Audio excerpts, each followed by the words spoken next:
तीनों पार्टियों में किसी प्रकार का तालमेल नहीं था।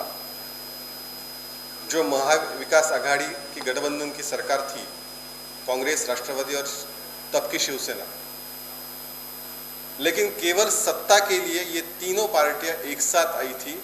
ना इनमें कोई विजन था, ना कोई एक साथ चलने की बात थी, लेकिन केवल सत्ता के लिए आए थे। और जैसे ही सत्ता चली गई, इन महाविकास आघाड़ी में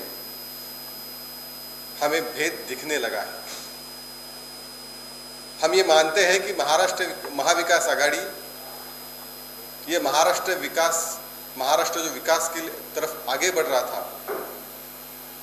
एक महाराष्ट्र को लगा ग्रहण था।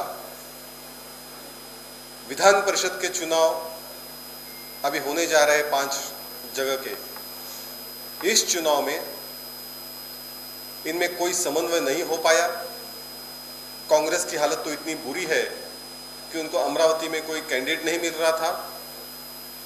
नासिक में जिनको उन्होंने उम्मीदवारी दी, एबी फॉर्म दी, उन्होंने अर्जी दाखिल नहीं की। तो ये कांग्रेस की हालत है। नागपुर, जो उद्धव ठाकरे की शिवसेना को छोड़ा गया था, वहां बाकी दोनों पार्टियों ने फॉर्म भरे हैं। तो ये तीनों पार्टियों का मतभेद, अंदरूनी दरार स्पष्ट सामने आ रही है। और महाराष्ट्र को जो महाविकास आघाड़ी का ग्रहण लगा था, वो छूटने लगा है। ये बात हम कहना चाहते हैं।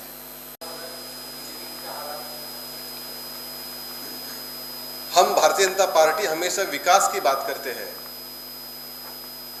और ये बाकी लोग बातें करते हैं।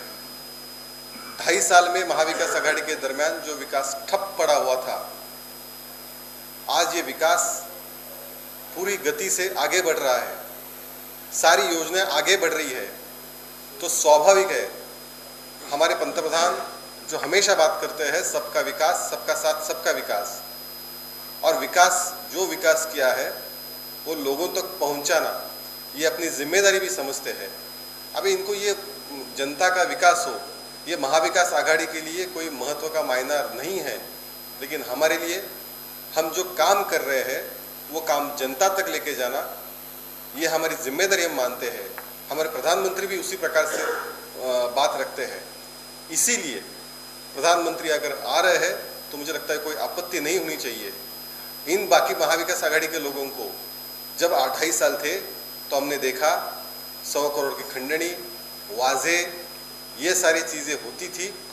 आज विकास की बातें होती है। अगर विकास की बातें के लिए प्रधानमंत्री जी मुंबई आ रहे हैं तो उसमें आपत्ति देने की मुझे लगता है कोई जरूरी नहीं है।